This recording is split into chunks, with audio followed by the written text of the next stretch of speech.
you guys ready for your headliner? We're privileged to be bringing this guy on stage for our stage screen SNL, every top talk show you ever heard of, Macdonald.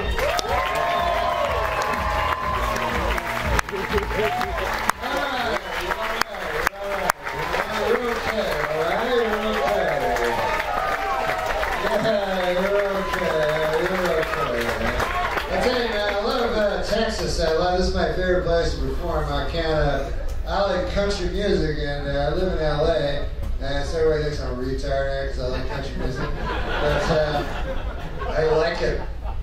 And I don't like the new country music, like the fag stuff, you know. I like the old-timey guys, the Outlaws, you know, Merle, and Billy Joe Shaver and people like that.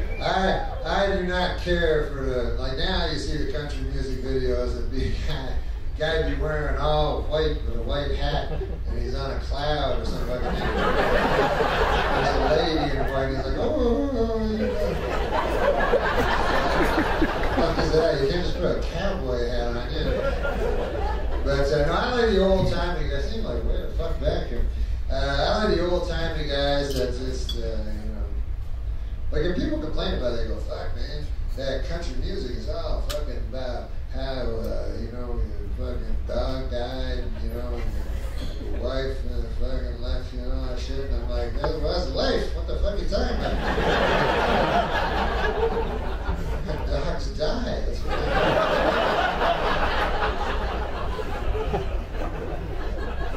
it's actually kind of weird that you get a dog when you think about it. You know it's going to die. You know, like you never go with a lady that had 15 years to live. She told you that on the first date.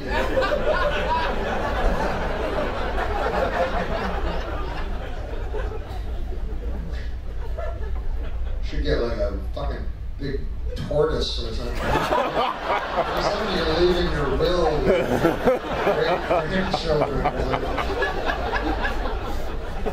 Anyways, I like country music, that's the point. I like the old-timey stuff because, you know what I like about it, you know what interests me about it, especially, is they, you know, people, you know, these guys are the greatest songwriters that ever lived, these country music songwriters, and they can choose any subject they want to write about, you know. And yet, about 85% of the songs are about booze.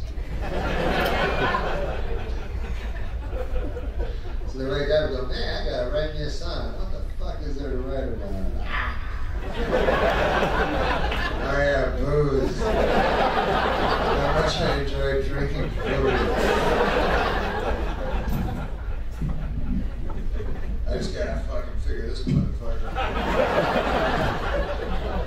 Still haven't figured this out.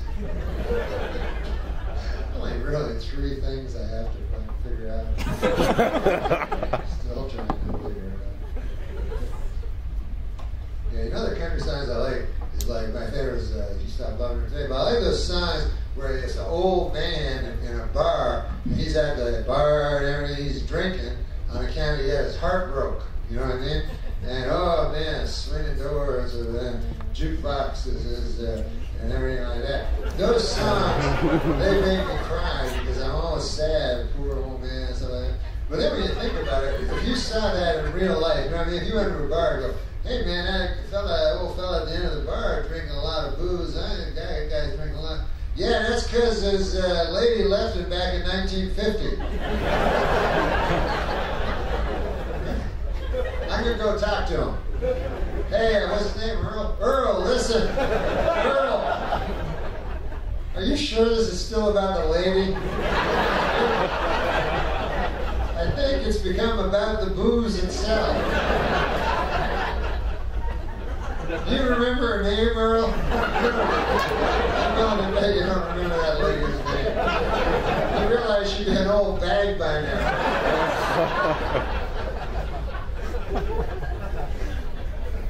Perspective. But, hey, it's a fucking, listen, hey, I had a pork chop today. Like, but you know, there's a restaurant over here right here in the strip mall called Dracula's. Worst named restaurant ever. Transylvanian food. I don't know what the fuck that would be. Ladies' necks, I guess. I ain't gonna go eat Dracula's. I read Dracula. I don't know if you guys ever read Dracula, but I decided to read it like a couple months ago, and it's fucking funny as hell. Because at the time, I think it was terrifying, but because when you read it, right, at the time, there's a guy, Count Dracula, but he's a count, you know what I mean? They don't know. We know, reading it, every time they mention Dracula, you go, holy fuck, Dracula just showed up, right? But in the book, they don't know. So, because he's a count, he's a very important man. So, it's really, really funny. You should read it, because this guy goes to Dracula's mansion there, you know, castle, Dracula's castle, and he's writing back to his, a lot of it's just missives he sends back to England to his fiancée. And they're all about how charming Count Dracula is. And, but they're filled with things that, you know, portend rather, you know, like there's one thing where he writes, he goes, Dear Victoria, today an odd thing happened. The Count stood up. He had a ghastly pallor to him, and he walked behind me, and his sleeve brushed against my shoulder, which caused an unearthly chill to go down my spine, which I took to mean there was a draft in the old castle. There's this other part where he goes, oh, an interesting thing happened last night when I was dining with Count Dracula.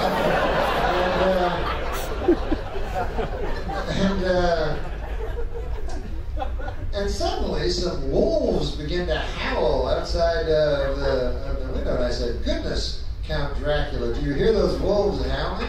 And Count Dracula said a curious thing. He said, those are the children of the night. Clearly a vampire to us. To the guy, you didn't know what a fucking vampire was. So now when you read it back, it's kind of funny. These guys are defending Dracula, you know? They're like, Dracula's a good guy. You're talking about Count Dracula?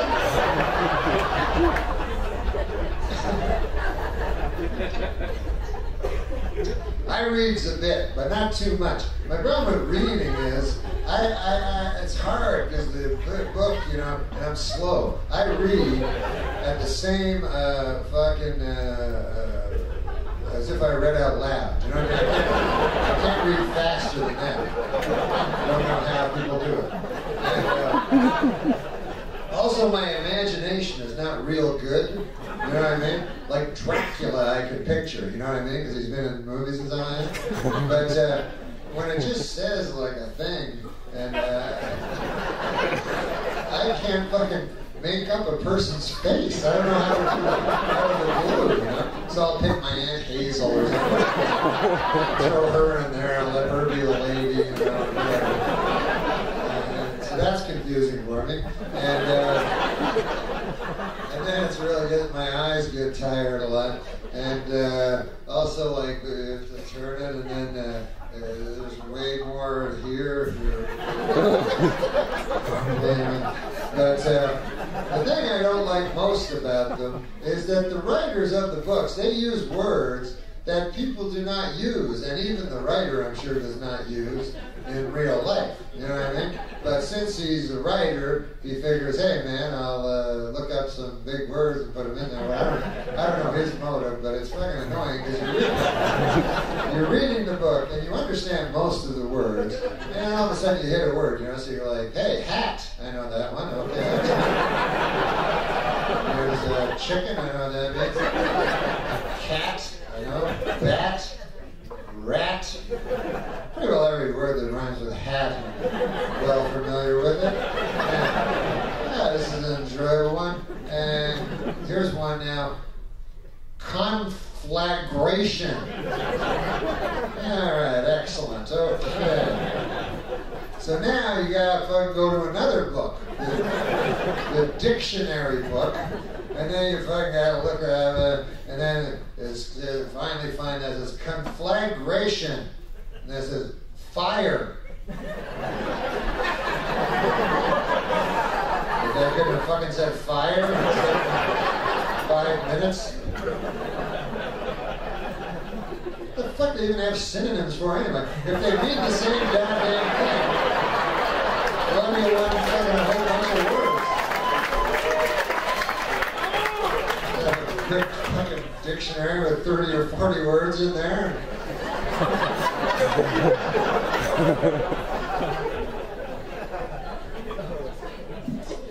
But anyways, so I had my pork chop and so delicious. I want to say something before I type on my pork chop because it reminds me about this thing that this girl's a vegetarian. This girl I know. I eat meat. Listen, I'm like you fuckers.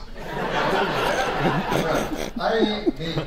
I've always eaten meat. So anyways, I have this friend of mine, a long-time friend, this girl, and she's always a vegetarian, and she's always telling me how that's ethically the right thing to do, and I'm always like, yeah, you're a retard, Anyway, 3 weeks ago I was talking to her, and all of a sudden I realized that she was right.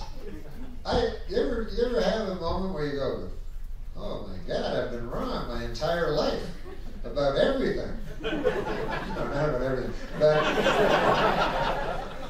that's where you gotta go buy some rope and a stool. It's just about a certain thing. But that's what I was thinking. It's like, no, this girl's right. It's not right. It's not ethically. It's terrible to murder an animal and eat it. It's not right.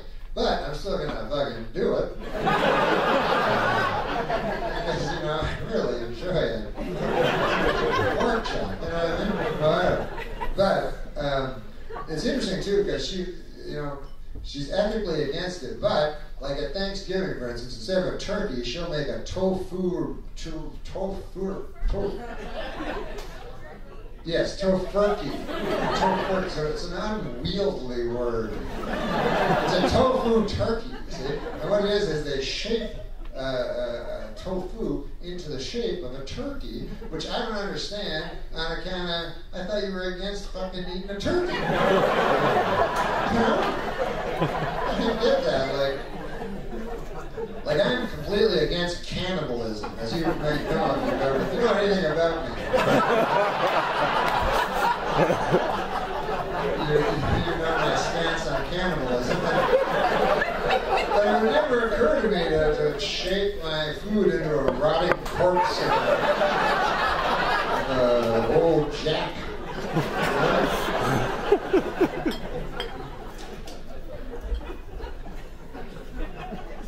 Now, I like my food not to look like the animal. Like, that's why I like a steak. Doesn't look, I never even think I'm eating a cow, or a hamburger, and I put ham in that to even further.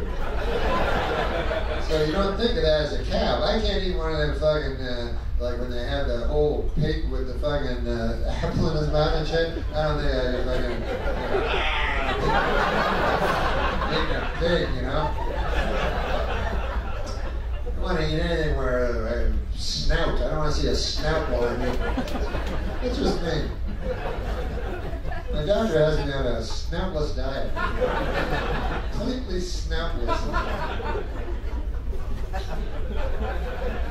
No, anyways, I had the pork chop. Oh, no, I was going to tell you, before I forgot to tell you, because I was telling you, I think what I was saying, the death penalty. This is, hey, this is good for you guys, because you kill a couple of 100,000 people a year.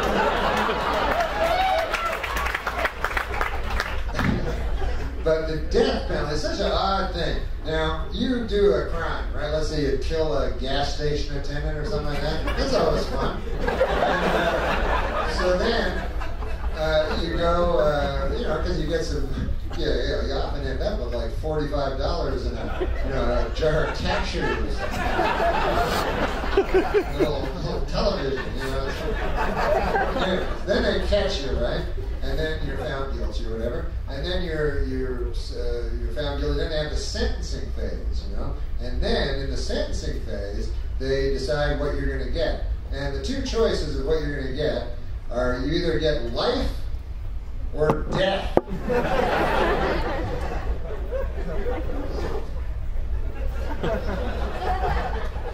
No gray area at all. And obviously you want to get life. If it's between life and death, there's no fucking choice. Clearly you want life. So, but then, if you have the misfortune to get death, oh, that's not good. And then they put you on death row, where you gotta be with a bunch of other fucking guys that are also gonna die. And so that's not fun, Hang around with those guys. And, so that happens, then you do all your appeals and everything, and hey, there's some good things go along with it. You get your last meal, you get anything you want to eat. I don't know where they come up with that. That's going to soften the blow. Yeah, we're going to kill you, Edgar James Hathaway. We will take you from here and hang you from the neck until dead. But it's not all bad news. You ever eat a pheasant? I never have. None of us, the bailiff never have. We were talking about it earlier. I don't know a fella in the world that can have any meal he wants. That's what you're getting, buddy. A couple hours before we hang you from the neck until dead. And that's when you're really hungry. That's when your appetite's really...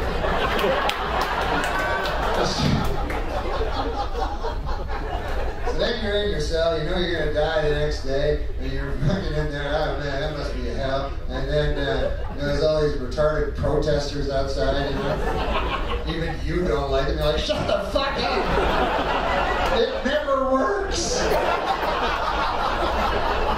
You're just reminding me of it.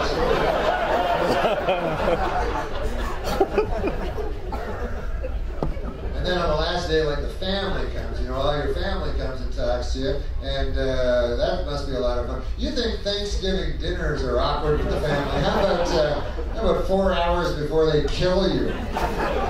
That's gotta be a lot of fun. So, Sally, what are you up to? Oh, not too much. Little Gina has a recital tomorrow. Well, I don't give a fuck. I have some news myself. You've heard they're going to kill me 4 hours from now, so I'm going to shut the fuck up about your daughter's recital. Let's just talk about me. Is that... Then you gotta walk that last mile, you're like, fuck, I think I ate too much of that fucking shortcake. Bloated and everything, but this'll be good when I shit my pants. Then you go in, they hang you, or they put you on the electric chair, fucking electric chair, good God almighty. That thing. Then you sit down, then they force you, listen. If you're going to die, the last person you want to see is the widow of the fucking gas station attendant that you killed. That's not who you want to see.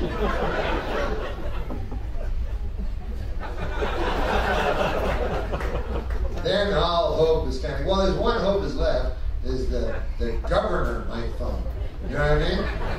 That's your last thing. They got that phone, So if I was in there, I'd be kind of trying to stall it, you know what I mean? They must be doing that a lot. They must be going, hey man, anybody hear a phone? That's a part of my imagination. Fuck, I thought I heard a phone. Damn it. Pretty sure I heard a phone. Anyways, then they go, anything you want to say? Then they always let you make a final statement. man, I would stall, you know, wait for that phone. You know what I mean? Because if the governor phones, you know what I mean?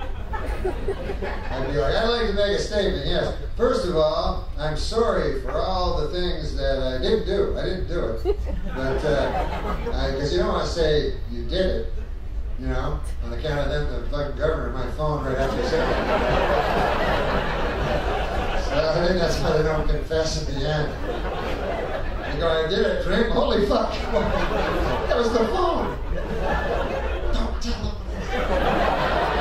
But, so you're just sitting around fucking that phone, you know, and I would try to stall, you know, make that I'd make that final statement long, you know. I go, well, I'd like to say that, listen, you know, I got raped when I was a kid. Did I mention that at all? Does that make any difference? No? Okay. I guess I did tell you that. I don't know. What else can I say? Hey, you know what? I don't want to talk about me. This is not the time to talk about me. I'd like to use this time to talk about the governor of this great state. Oh, I love him. I voted for him. If he's listening at all, I'd like to let him know. And hey, next election, he can count on my vote as well. You know, if things work out, whatever, you know. But he's a good man. But, you know, why I would vote for the governor, I've always found that he's a kind of guy that's sort of a let bygones be bygones kind of terror. That's the vibe I always got off the governor. I don't know. Is it funny, you know? Let me think here now. What else can I say about the governor? You know what I'd do if I was the governor? I'd fucking phone. I'd go, ding, and the guy says, yeah, hey, I was just wondering, do you like that shortcake? The wife made it. Fucking governor.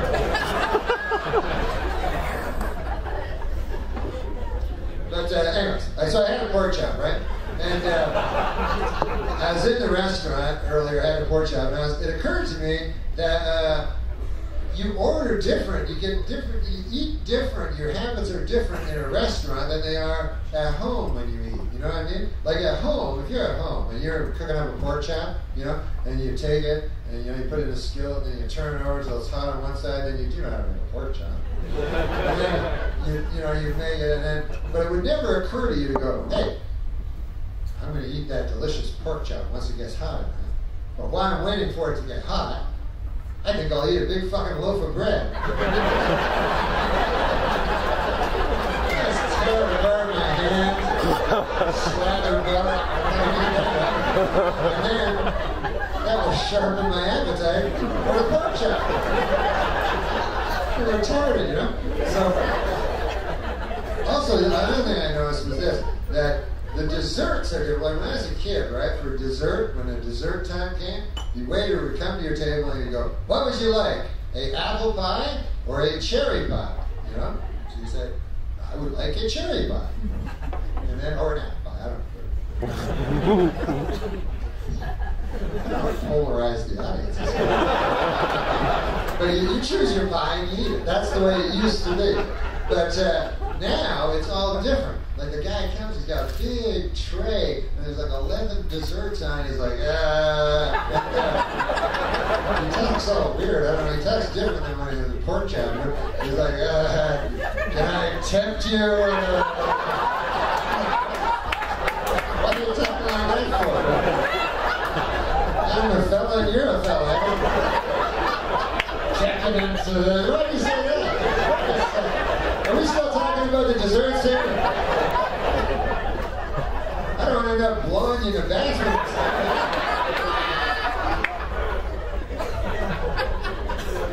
I'm easily tricked. You should know that. Appreciate it. You know, I don't end up in the bathroom. Hey, wait a second. What the fuck? I thought we were talking about a raspberry torte or something. I don't care much for you, Buster, I'll tell you that. Nah, I don't care for you. I'm a man of my word, I'll tell you that. My word is my bond. My dad taught me that. reluctantly. I'm doing it reluctantly. The rest of my hand. Which you're seeing on the www. But no, listen, that's not what I came to talk to you about tonight. I came to talk to you about politics, because that's the thing that's completely uninteresting. I'm not interested at all in politics, but sometimes I wish I was, because it's always on the TV. I mean, I understand simple things, like, hey, President Obama won the Nobel Peace Prize. How about that? Because he brought peace to the globe. It's done well. Remember when there used to be wars? Remember there used to have a war in Iraq, and then I think there used to be a war in Afghanistan and stuff like that. It's amazing what he's thinking.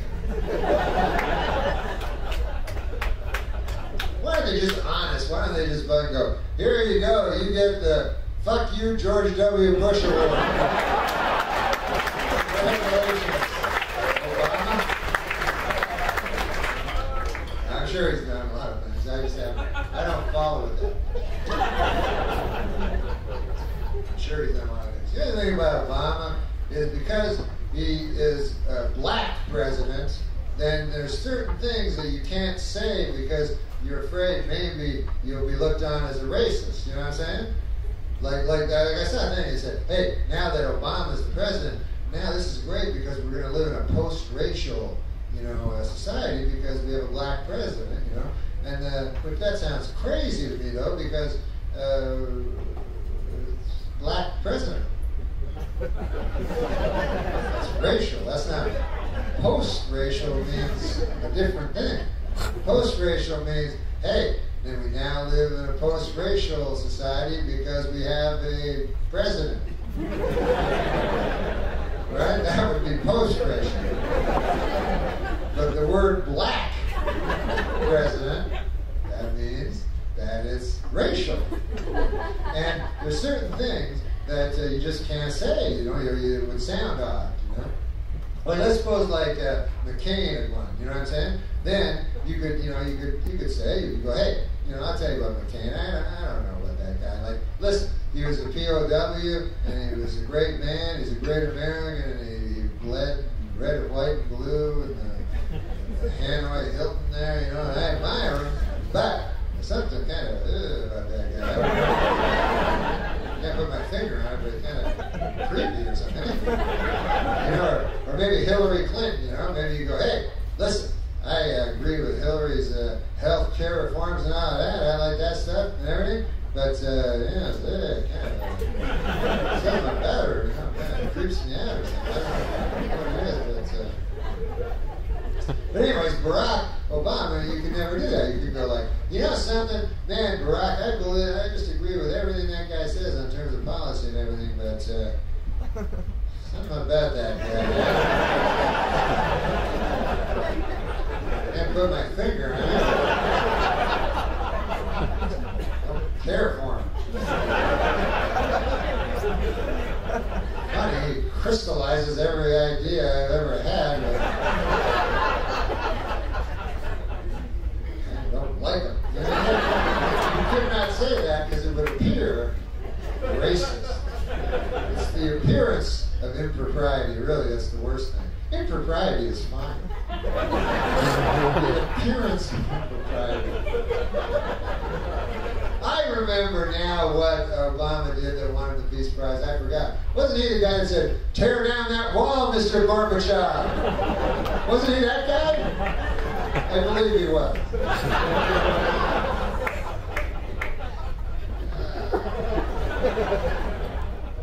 He's a good guy. Good guy.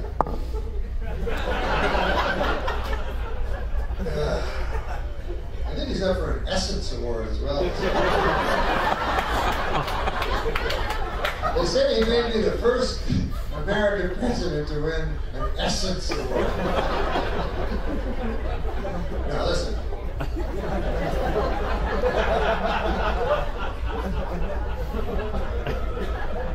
I don't know nothing. Listen. As far as healthcare, everything, I don't fucking. That's my problem. I don't have a lot of opinions. You know what I mean? I don't know a lot of stuff, and therefore it's hard to fashion opinions.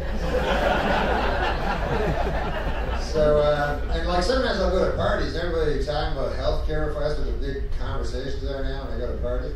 And I don't go to parties to talk about that. I go to parties, for free sandwiches, basically. I eat free sandwiches. So I'll go there, I'll try to find a cheese sandwich, and I'll eat it. And you can find cheese sandwiches. You know, so you have to take all the other shit.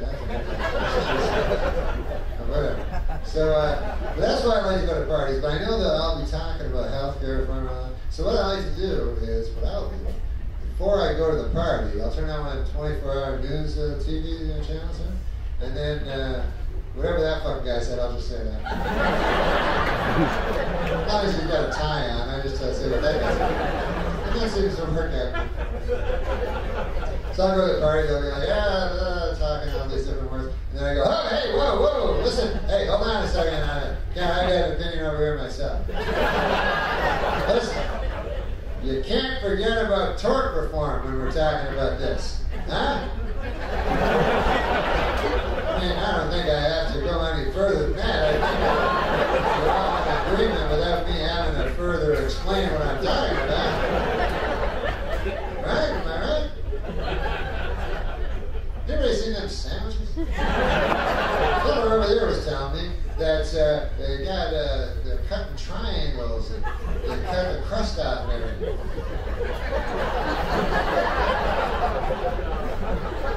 Nuggies? Nuggies!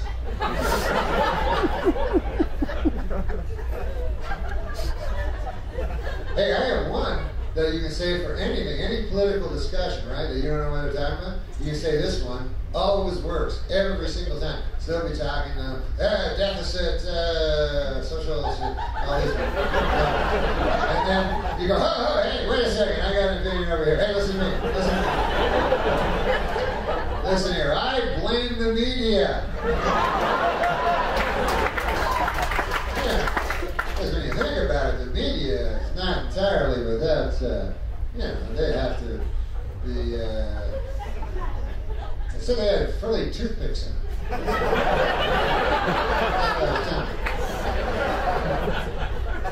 Idiots!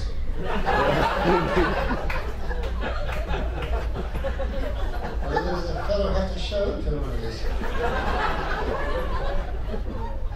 But you know what I'm good at, though? Is I can find guys that are at the same smartness level as I am. When I go to a party, like, you'll never find me with a fucking guy with a pipe or an ashtray. I can find a guy, like, you know they say gay guys have gaydar, they can find other gay guys. I'm like that with dumb guys. Like, I can walk into a party, I go, hey! Then I can keep up with that motherfucker.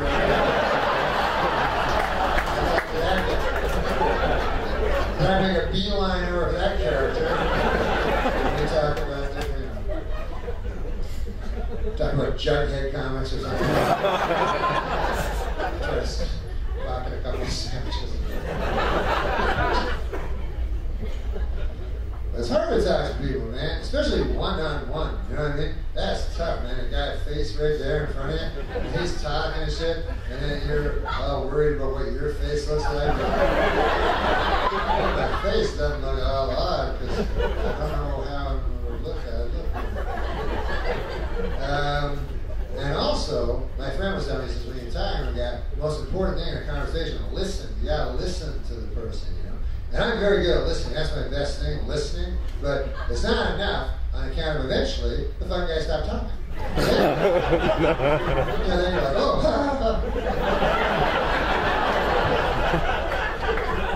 I forgot to think of some shit to say. Sorry about that. You continue talking, and I promise the next time you stop, I'll find something to say. So it's two things you have to do at the same exact time. gotta listen to the guy, you know? But then, if he says anything that you know anything about, you have to fucking grab that and store it in the back of your head. And then, you know, like maybe the guy will mention, Fonzie or something like that, right? So then you go, hey, you're back ready to go, hey, I know something about Fonzie. As soon as this fucker stopped talking, I'll tell him that thing I know about Fonzie. Excellent. Excellent. Doodly-doo, doodly-doo. Peace. That's what peace feels like. How about that? Then the guy changes the subject. You're like, oh, wait, oh. Hey, listen, hey, no. It's interesting what you're talking about now. But, hey, what about, remember earlier? Remember before now? Remember that? You were talking about Fonzie. Yeah, that was interesting what you're saying. Hey, here's an interesting thing about Fonzie. That was his real name. Arthur Fonzarelli. Yeah, that's a true fact. Okay, you talk for a while now. All right, you know?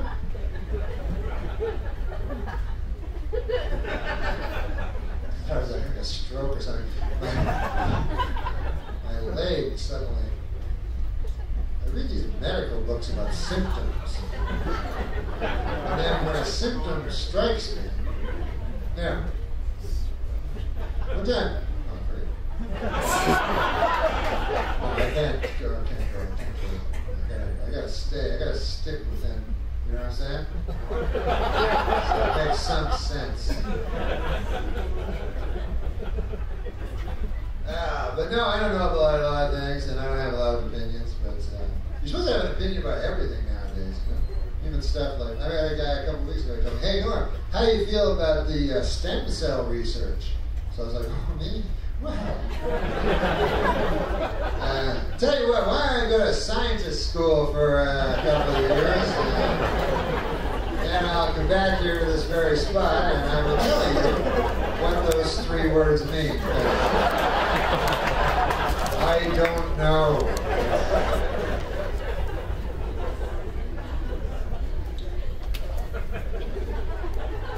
And I'm not alone. A lot of people don't know. Reason I know that people don't know is because I see sometimes on 24-hour news stations they got polls, you know, they have pie charts, and they'll say like, let's have a question. They'll say, "Do you believe President Obama was Social Security deficit?" All these words. Question mark again, and then we'll have a pie chart, you know, which is cool, look like a pie, and it will say 48% yes. 47% no, 5% I don't know. It's like me, I don't know. Nothing to be ashamed of. 5% of this nation, that's a sizable chunk of people, you know. Proud to be amongst them. I will phone, every time I see one of them questions, you know, I'll phone them up, you know, I'll go, "Hello, yes, is this the TV? Yeah, you just asked me a question, and I don't fucking know. I don't understand most of the words in the question." So anyway, I just wanted to get it out there. What's that cost again? $1.50? Is that what I have to pay for that? Okay, good. I better get on that fucking pie chart, though. I'll tell you that. I don't want to. I'm not a guy to throw away I'm not a guy to throw away 12 bits on, on nothing. I want to be on that pie chart, pal. Is that what I'm saying? Okay, I gotta come down. I can't just talk into my hand forever.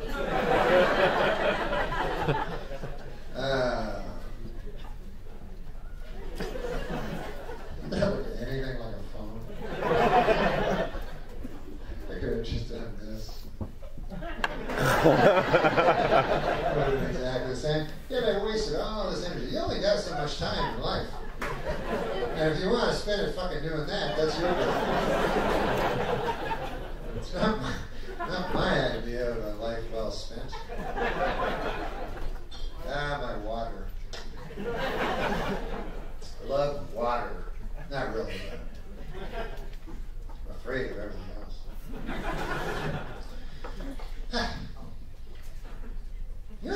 24-hour news channel I noticed lately? Because when I was a kid, there was no 24-hour news channel. The news was a half an hour, and it would be an old man would wear a tie, and he would tell you news. Take a half an hour. Now it's 24 hours. Anyways, turns out the guys back then they had it about right. There's only about a half an hour of news a day.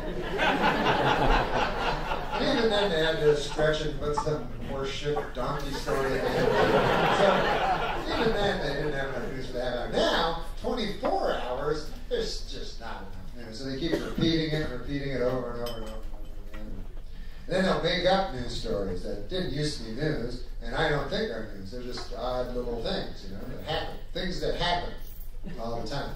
Not news, not something that actually means anything, And I noticed that lately, the big story I seem to see on these news shows all the time, the guy will come on, this will be a big story. Guy will come on, and he'll go, "Hello everybody, I'm Bob, and this is the news and channel. And our top story tonight, a lady has vanished." That's a story now. And we're going to go talk to Phil. He's another guy. He's outside. We're going to go, "Phil, are you there outside?" And Phil's like, "Yes, Bob, I'm here outside. How's it going outside?" "It's all right. There's no inside, but, I'm all right." "Tell us about the lady that vanished." "Well, they found her car in the Taco Bell parking lot there, and the car's fine, that's cool, but can't find hide or hair of the lady. Well, back to you." And that's the fucking story. And so then, you're at home, and you go, "Well, I don't give a fuck, I never knew the lady in the first place." Matter of fact, I'm kind of happy that it was her and not some person I know.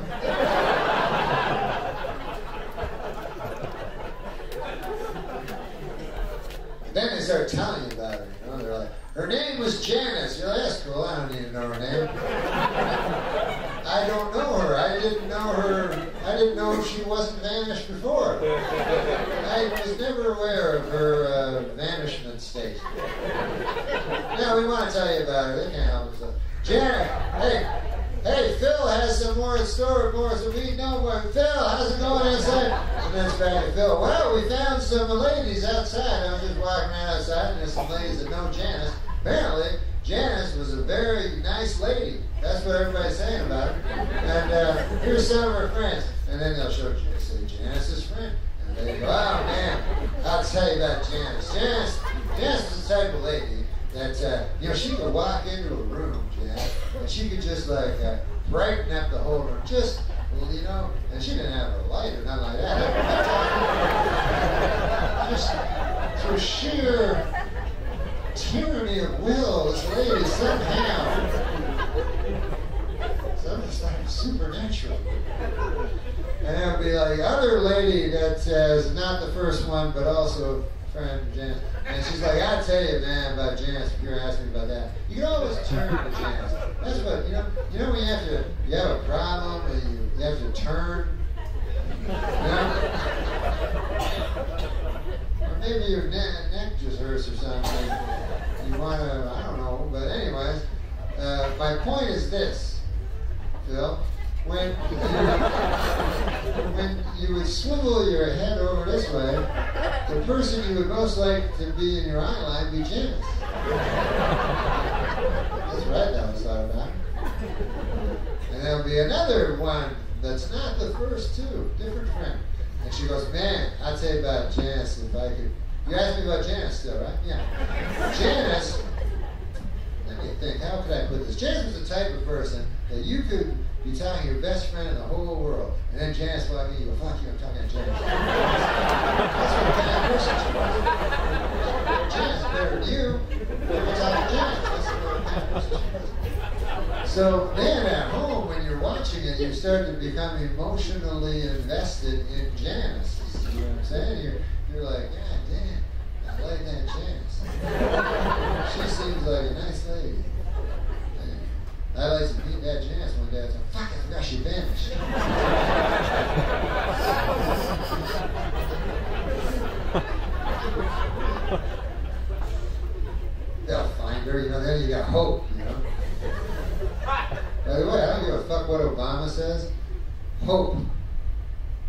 Has that ever worked forever for anybody? I don't have a good track record with that.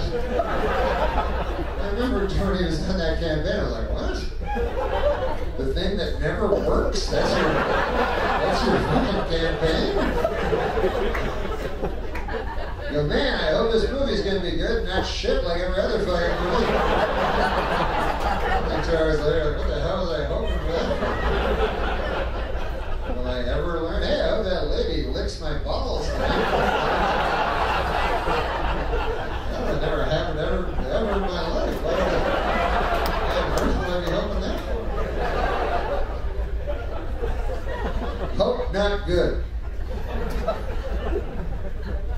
Dog, he didn't got no hope. He's always happy. You know what I mean? My dog, he's wagging his tail all the time. He never hopes for anything. You know, it's not like my dog's going, God damn, I hope I'm not a dog tomorrow. Which would be, I think, what a dog would hope for. If he had the capacity to hope. His hope naturally would be not to be a dog. But then his life would be just filled with despair, you know, the despair that always follows hope. But no, you don't want hope. You're a human being, so it's hard to avoid. But if you can, if you have the steel capacity, if you can turn this whirling cinder into a. The problem with hopes is they get dashed. This is the big problem with hopes. They always get dashed. I've seen this many times in print. The hopes were dashed. You never even see the word dashed, as a matter of fact, without hope lingering a couple of words over the left. Check it out. I'm going to bet my last dollar you can't find that word dashed. Unless it's about Usain Bolt. But anyway, so you're hoping, you know, for Janice, right? You're like, yeah, they'll find her. I think they found a lady once, huh? They'll find her. And put pictures on telephone poles. I think that should be a good idea then. And so you hope, you know. And then they tease you too. Every day they tell you a little more about Janice. They show video, like home video clips of her. You're like, oh, look at that.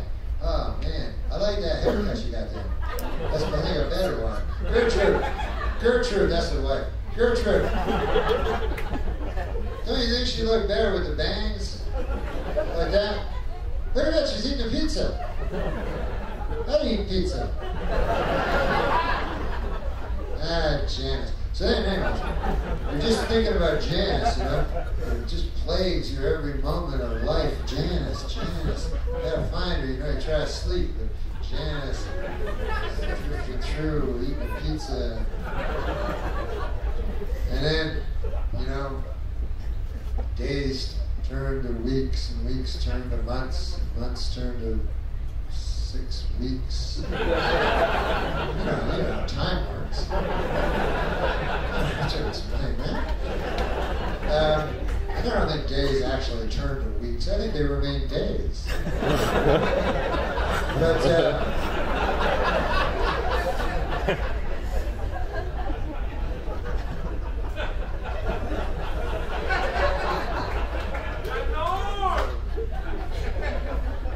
But anyways, yes, then, finally, one day, they'll go by and go, hey, Phil, you still outside? And Phil's outside. He's like, yes, I am. As a matter of fact, as you see behind me, the search continues. They are scouring the woods as we speak. You know? And then you go, oh, fuck, not the woods. Oh, God. Oh, no. Nothing good ever happens in the woods. I know that. I've seen enough of these fucking things. I've seen enough Bill Curtis productions to understand that Janice ain't coming bounding out of the woods anytime soon. Well, hey, what's everybody up to? How you doing? I'm just taking a stroll through the woods. What's going on? What's going on in pictures? Why are you taking my picture? Hey, ain't that Phil? That's you, Phil. Aren't you? Look at Phil. Look a lot like that Phil guy.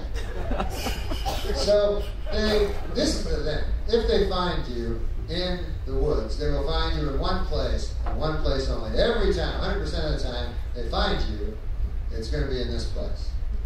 Shallow grave. Every time.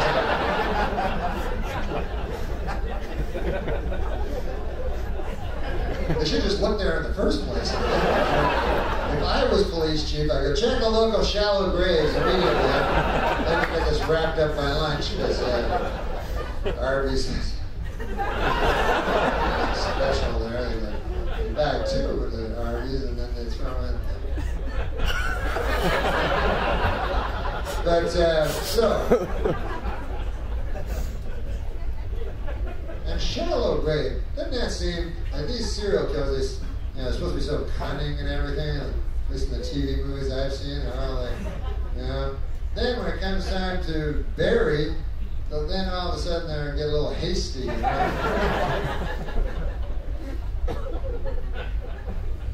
wrong with a deep grave? So there it is, 3 leaves and a twig. That should do it. You don't look like Janice anymore. I don't recall Janice ever wearing 3 leaves and a twig. All right, I'll just go home. Perfect. My plan has worked. Just to wait the authorities to come to my house. Yeah. That's not what I would never kill a woman, but I know I say that now. Who knows? Who could predict the future? But I just say for now, I'm well aware that there's not a river that does not contain a bend, but I am saying that I do not believe I would ever slaughter a lady in cold blood. Now, that's probably just vanity talking, As the scriptures say, man is mostly vanity, mostly pride. And but if I were to kill a lady, I would be very careful because there's a lot at stake. If you get caught, you're going to probably lose your job.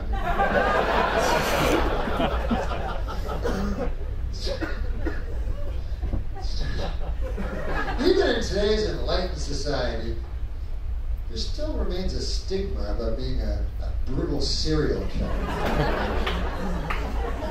Maybe one day things will change, but for now, that follows you. That doesn't look good on your CV, I find it.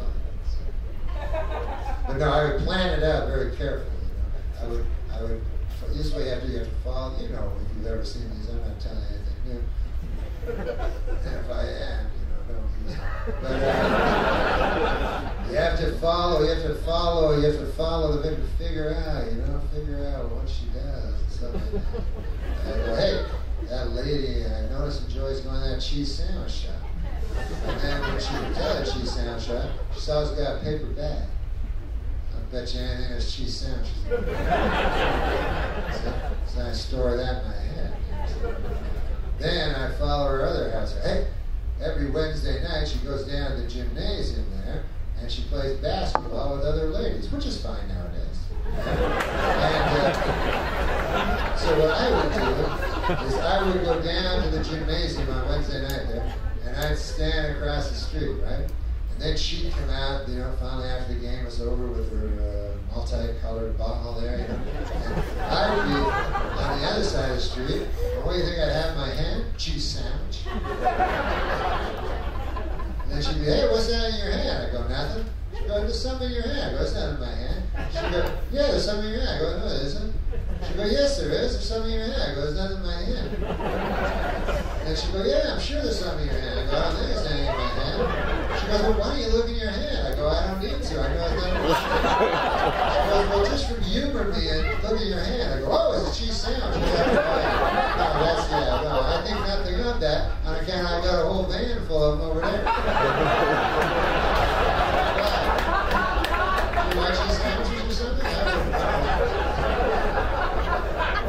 Right over there, eh? Yeah, that weirdest looking fucking van you ever saw. It's filled with cheese sandwiches. Come on. And by the way, you don't have to have cheese sandwiches in the van. It's up to you. If you pride yourself on your detailed work, fill it up with cheese sandwiches. But if you're more of the frugal type, I don't mind you wasting all kinds of money on cheese. Twice the amount on bread, you know.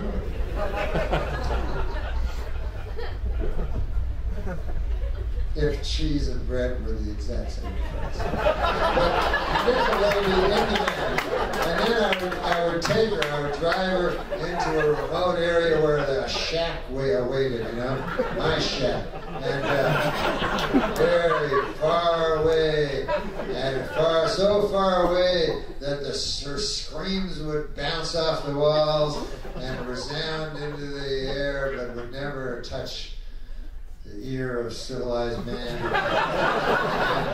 And then I would do that thing to her that gives you that godlike power.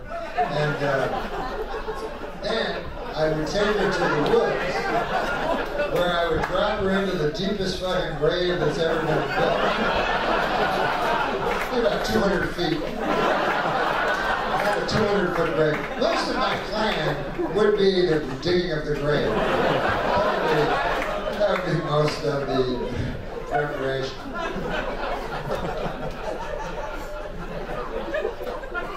As a matter of fact, you know, you never know when you're going to snap. I should probably start digging a grave right now.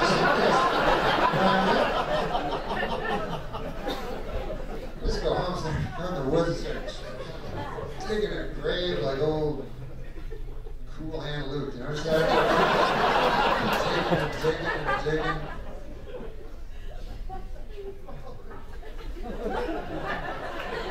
Once you're there doing boss,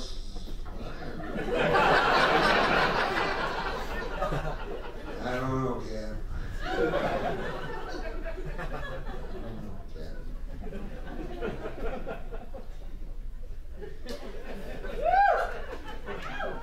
Why'd you have to say 50 eggs, Luke? Why can't you have said 35?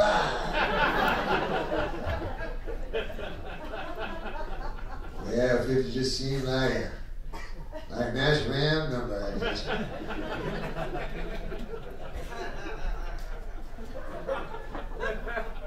That's my boy, Luke. They said have secret gay things in those movies. In that movie, I noticed it a little bit. Luke's my boy from now on. Oh, Luke.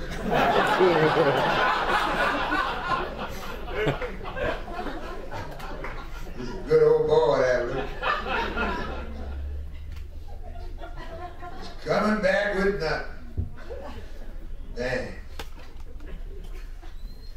Yeah, well, sometimes that would be a real cool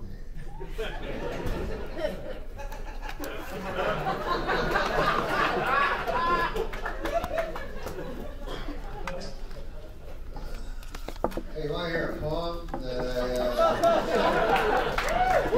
heard this poem that Billy Joe Shaver told me, and see if I can remember it.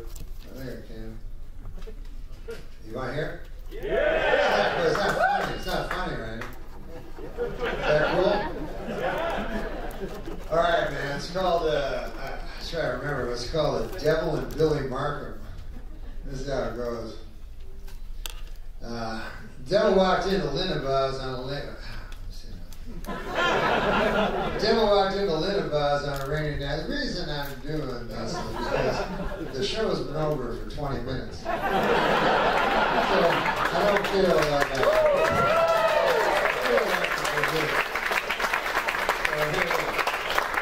The devil walked into Lindenbaugh's on a rainy Nashville night as the lost souls sat to sip their soup in the yellow neon light. The devil, he looked around the room and he got down on his knees. Said, "Is there anyone among you scum will roll these dice with me?" Now Red, he just turned away and took another sip of beer. Vincent said, "Not me, I'll pass. I've had my share of hell." I kept scribbling on a napkin some song I was sure it'd sell. Ronnie kept whispering low to the snuff queen clutching his sleeve. Somebody coughed, the devil scoffed, and turned on his heel to leave. Oh, hold on, said a voice in the back of the room before you walk out that door. If it's some action you're looking for, friend, well, I've rolled some dice before. And there stood Billy Markham. He'd been on the scene for years, singing all them raunchy songs that the town didn't want to hear. He'd been cut and bled 1,000 times, his eyes were wise and sad. All his songs were the songs of the street, and all his luck was bad. Well, I know he uses Billy Markham from many a dark and funky place, but he always spoke in a different voice, and he wore a different face. While me, I've gambled here on Music Row with hustlers and with whores. Hell, I ain't afraid to roll them devilish dice of yours. Well, then get down, says the devil, just as if he was going to pray.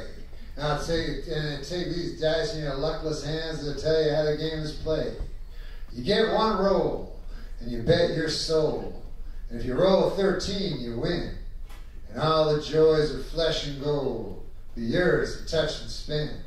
But if that 13 don't come up, you better kiss your ass goodbye and will your useless bones to God, because your goddamn soul is mine. 13, says Billy Markham.